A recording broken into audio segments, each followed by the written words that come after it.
Guns, right, good. When we use the word guns in that type period, we're actually talking about cannons. Now there will be a cannon demonstrated later by our master gunner here, and he'll be using that this afternoon. And he'll probably, he might well tell you about the cannon if you come to his camp after this. So he's got a whole display about guns. But when we say the word gun, we're talking about actual cannons here. With cannons, you can load them with all sorts of nasty things. What you don't want to do is you don't want to fire at the hull of the ship, the wooden bit at the bottom. If you put a hole in that, the ship sinks. Whereas the treasure is underwater. So what you want to do is you actually shoot at the rigging, the sails and the masts. So if you're chasing a ship and they're running away, you put a hole in their mast, or a hole in their sheets, or take a mast down, that will slow them down and they'll surrender. If they won't surrender and you've got close, put a whole load of musket balls, little balls that you put into the small arms, the hand guns, put a load of those down the cannon and fire it, you've got a giant shotgun. But most people would surrender long before that. We'll get to that in a moment. Other weapons, what other weapons have they got then? Any more? So we've got swords, we've got cannons, what else? Axes, yes. If you go over later to Derbyshire Arms over there, they've got lots of pretty shiny guns. They've also got some nice reproduction boarding axes, which look very nice. And axes will be found on board ships, but you use them for chopping firewood, you use them for preparing the ships. And at that point in history, we're exporting axes from Europe to the Americans, or the Americas rather, colonies currently. And you'd have boxes full of axes would be on board ships, so pirates could easily get their hands on axes. The goat for axes is every axe is a throwing axe. So if you've got a spare axe, you can always throw it at somebody, which means you don't have to get close to them, which risks you being injured. So axes are useful. What other weapons have we got? Spears, interesting. The boarding pike. These are stored on board the ship up against the mast, where they take up no space at all. And therefore they're generally quite rusty and manky. But the boarding pike is about an 8-foot long spear, basically. And the good thing about this is all nasty things happen at the other end of it. Well away from me. And remember, pirates, like sailors, because they are sailors, don't have any training. There's not even any training in boarding pike. So, do pirates swing on ropes to get onto another ship? Really? No. Really? Human kebab. Yeah. So, the swinging on ropes thing never happens because you will become a kebab instantly. And instead, you wait until you can jump across or climb across or put planks across between the two ships. Because the boarding pike will skew you otherwise. Now, the average merchant ship is about as wide as my tent, side to side. That's the kind of space you've got to fight in. If you have a boarding pike, I can hit everybody on the other side of the deck quite easily. So it's a very nice weapon to use, and you use it in a simple thrusting motion, like so, through the monkey. However, you'd have other things. Sailors were often working on whaling ships, which means that they'd be quite skilled with the harpoon. The harpoon, you can throw it. Oh look, my sister's here. Right, have a care! There we go, harpoon, lovely. Right, sorry if that's my harpoon today. Right, so a useful weapon again to use.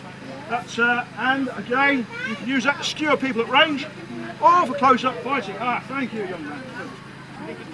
Hooray, my shopkeeper's arrived. My shop is now open again. Round of applause for the shopkeeper. Yay! Now, speaking of getting to the other ship, once your ship comes close to their ship, this is where the grappling irons come out. Grappling iron, very simply, what you do is you swing it, and I'm not going to lob it, but you lob it. Key thing is to hold on to the other end of it. You think a ship, 150 tons merchantman, 250 ton merchantman, 350 ton merchantman, you are not going to get it any closer with one of these.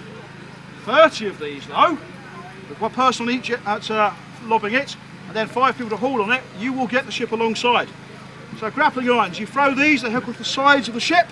They will also hook onto the rigging, onto the spars, all the bits of wood that hold up the rigging, and then you can hold the ship alongside. So grappling irons. And it's a big lump of metal, so you can always clout somebody over the head of it, and that will crack their skull, if you need to. So, we've got all that. What other weapons have we got? Daggers. Daggers. We have oh, hang on. I have the next best thing. I have a dirk. It's a much more savoury kind of weapon. There's a dagger's a bit posh, but the captain might have a dagger in his cabin, and you can grab that. This is a very good weapon for fighting and killing people, but if they've got a boarding pike, you might have a little problem. So yeah, useful weapon if you've got nothing else. Other weapons you might have on board, well, if you're a cookie. Yeah, if you're a cookie, we did swords, but we can go back to them later if you want. Nice meat cleaver, lovely thing, chop, chop, chop. But If they've got a boarding pike or a sword, it's probably not a weapon of advantage. Now, what kind of a weapon does a musketeer use? Everybody? Wow, I'm amazed. They normally go swords, and they're wrong. Quite right, musketeer has a musket. Do you want to talk? Can do. You got some? Ah, you want some powder as well, do you? Please, sir. All right. There you go, have a nice big. This is a doglock musket. Have a nice big. There we go. Came into about towards the end of the English Civil War. Ideal for the golden age of piracy. This is a doglock musket because it has the lock mechanism. Stops it going off at half cock. Right. So move the prison forward, same as the pistol. Tear it off. Prime the pan. Close the pan. Same, exactly the same as pistol. Fill the barrel with gunpowder. You then use wadding, ball, and then ram it all home.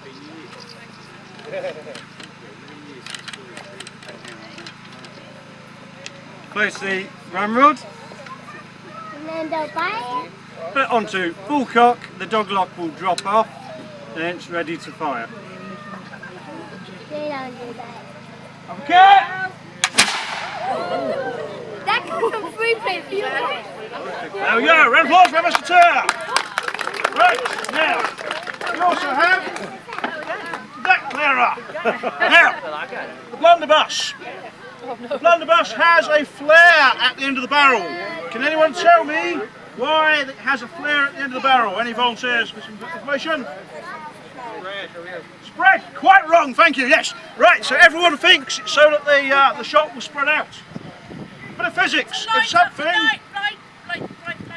Right, yeah. Right, if an object travels from here to here in a straight line, unfortunately the object does not go, oh look, I can now go right. It's not going right. It will travel in a straight line. The flare allows you to load the gun more easily. Some people see blunder pistols, they go, oh look, it's firing lead shots rather than a ball. No, it fires a single ball, it's just easier to load it. The coachman's ones, they look like they've got a funnel on the end. On a coach, you're bouncing up and down on suspension and going left and right. You try to load a pistol, not going to happen. Big blunderbuss with a big flare, you can load it more easily. It is, however, a spread shot gun. This is 1 inch thick. We don't put a 1 inch ball in it. That would not be fun. What we do is we put about 2 ounces of lead shot in it, little tiny balls, and anything up to 20.5 caliber pistol balls. Ouch!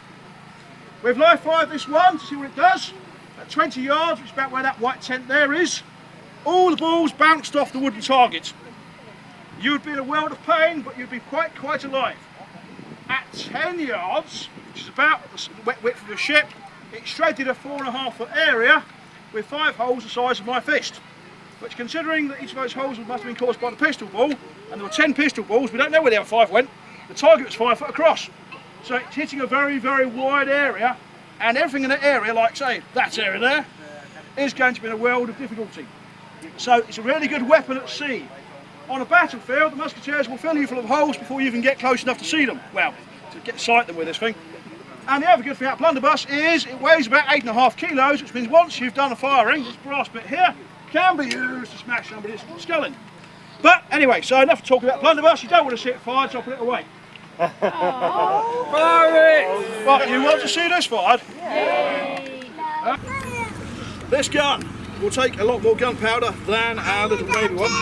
So with this one, again, first thing we're going to do is prime the pan. So just like the pistol, but bigger. So again, here we go. Fill the powder. Lovely. Close the frizzen. And then all the gunpowder down the barrel of the gun. There we go. Yeah. So you've got loads of time to put to load, so that's not a problem. But it's a big gun. It's hungry. So it takes more gunpowder than our pistol does. So there we go. Here's the beastie. Right. And again we need some wadding. In this case, here's a little bit of cloth. Because this is likely to shred the paper and scatter hot ashes all over the place. So here's a piece of cloth. That will work more effectively. Take out our ramrod, made of wood. Later ones tend to be metal. Good thing about wood is better at sea, doesn't rust, jam in place. So, gun is now loaded and ready to fire. I've shot this gun with real pistol balls and lead shot in it at 25 yards, which is about distance to that tent over there. It hit the target, 5 foot wide target, made of pallet crate wood, covered in a sheet of paper. It hit the wood and dented the wood. Didn't actually even perforate the paper at 25 yards. I then moved to 15 yards, so about the distance along the quarter deck of a ship. At that range, it shredded an area 4 feet across, and there was 5 holes the size of my fist.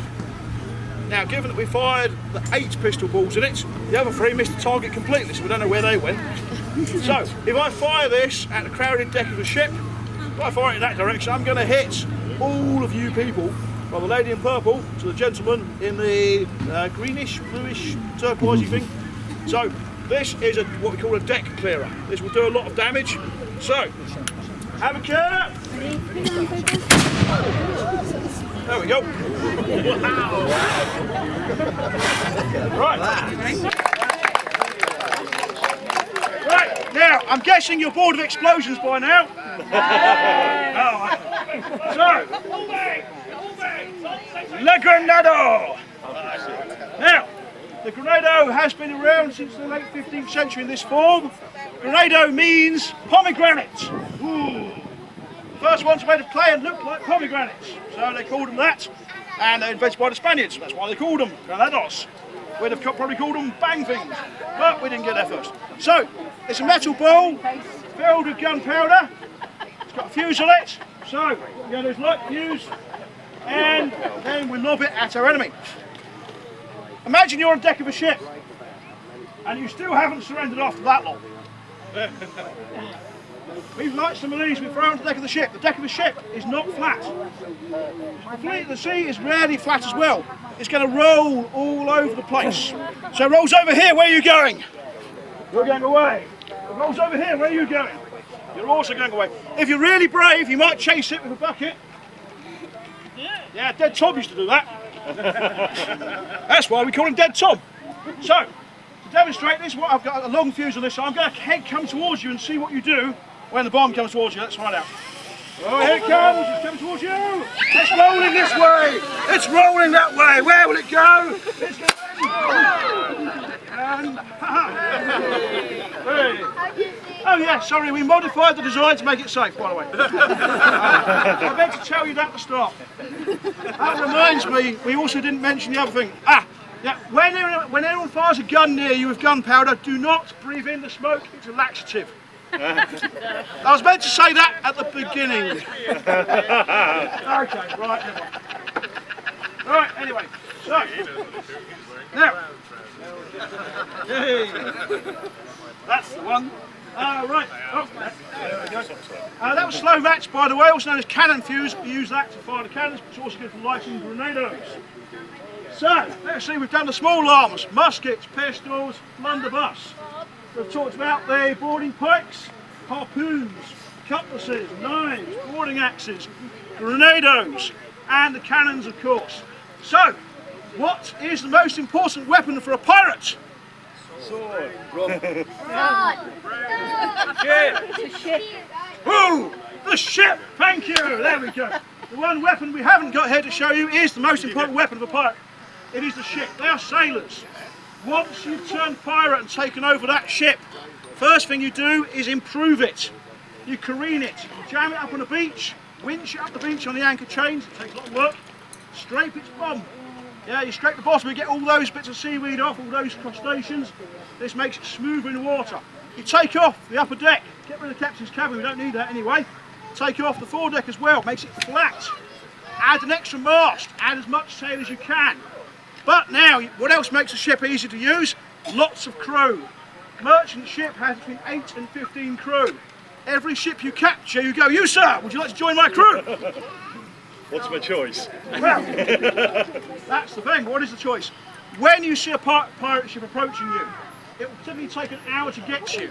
If you're sailing away, it might take 2 or 3 hours. But eventually, they'll get to you. Because they're faster. You know that at the point that you've lost already, they're catching up. You also know as sailors, the first thing they're going to do is going to drink all the booze. They're going to grab all the good spirits on board and start drinking. So you know what, lads? Why don't we just crack open the booze ourselves? Have a drink whilst we're waiting. And that's what sailors did. The pirates come on board, they're already drunk. You, sir, you're drunk. Do you fancy joining my crew? Yeah, why not? Sounds good to me. Yeah, sure, mate. And a lot of pirates did exactly that. However, we're a new crew. People don't want to join us. You guys aren't that impressed. We're going to force you. Up to 2/3 of a pirate ship's crew are forced. That is actual statistical fact. We know it. Yeah? So you've got a lot of forced people. And they'd log who was forced and who volunteered in the book. What it doesn't tell you, what we don't know, is how many people after a week on board were going, actually, this is all right, you know, I think I'm going to really join in. So we don't know that bit, but we do know a lot of crew are forced. So, you've now got more crew, which means you can do more work, which means you can sail the ship faster, you can move the sheets faster.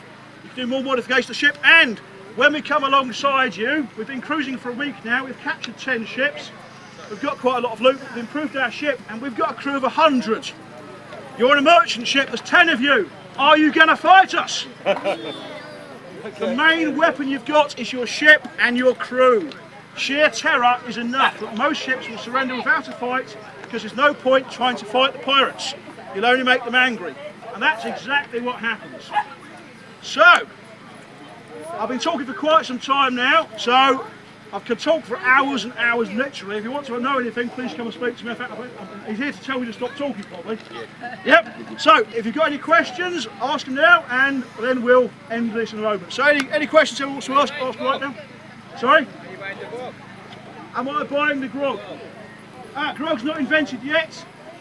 Grog is named for Admiral Grog. Admiral Grog was his nickname because he wore a grog-along, a type of late 18th century cloak, which was out of fashion by that time, so they called him Old Grog.